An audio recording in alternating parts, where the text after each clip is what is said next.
դատարան, բոլորս մենք նոր նայեցինք տեսանյութը, ես ուզում եմ իմ կարծիք ասեմ տեսանյութի հետ կապված։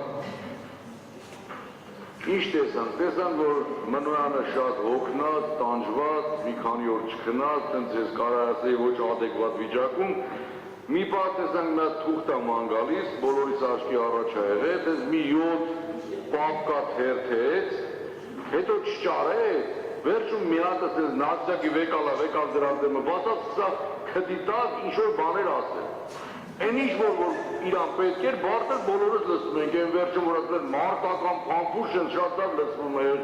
կնիքեցինք շատ լավ լսվում, բայց այդ եզրակացությունները ինչ էր, որը չեմ կարծում այդքան կարևոր է, դրա մեջ չեմ ուզում խորանալ։ Ես ուզում եմ ասեմ, այս մի տարի է որ տանջում ենք, ասում ենք ախր ես մեր հետ կապ չունի, սես մի հատ ասացված կա, էլի պապեկան խոսք ասում, մի հատ գիժ, քարակցմա, գյոլը հաղորդելով չեն կարող անել։ Հիմա այս մարդը տպավորությունը որ պապը է եղել և ես ինչեր Առաքելյան, ինչ Սեյրան Սարգիս Հարությունյան, երբ ուրիշ գործով ընդեղ է դրել է հետը կարել է, այն մեկը դրել կարել է, որտեղ մի տարի ասում ենք, այս մարդիկ մեր հետ կապ չունեն, այս տեսանյութից հասկացանք, այս մարդիկ ոնց են հայտնվել, լիքը պապք է, կար ինքը չեր իմանով ապջոց, այս ուն պապք են, 7 պապքան էլ քրքրա, վերջում եղի դրել է իրար հետ, կարի ուղարկես դեմ ես է քսե պապության մեջ, ես հետ պապքից եմ հայտնում այդ տեսանյութից, էլի, շնորհակալ եմ։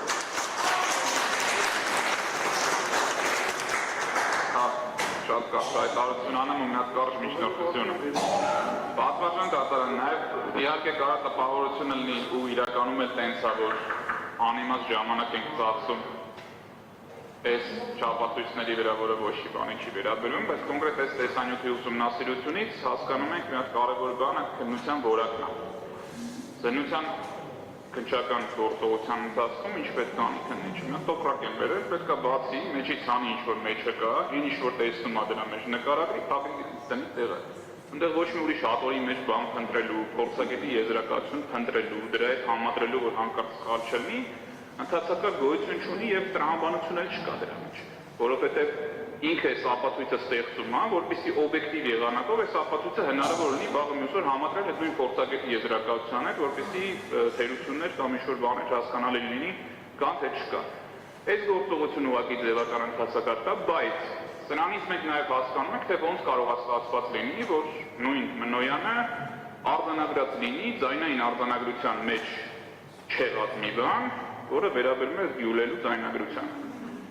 Էլ սենց երևի համապատասխան աշխատանքային ժամին թերթել է արդեն օպերի շարադրանքը վերցրել է, ինքը ինքնուրույն չի լսել, արձանագրել դրել ասել դե էսա։ Հետո վերջում էլ արձանագրել է։ Լսեցի արձանագրությունը եւ ձայնագրությունը իրար համապատասխանում։ Համապատասխան փուլը որ կա, կլսենք կտենանք որ տենց բան չի եղել։ Բայց սա ընդհանուր առմամբ ցույց է տալիս քրեական գործի որակը։ Մի կարճ միջնորդություն էլ ունեմ, պատվարժան դատարան Մովսես Շարբացյանի նկատմամբ վարչական հսկողությունակիր արված շաբաթական 2 անգամ ներկանալ ստորագրելու համար առողջական խնդիրների բերումով 10 օր պետք է ստացիոնար ուժում ստանա հիվանդանոցում սիստեմաներ ընդունի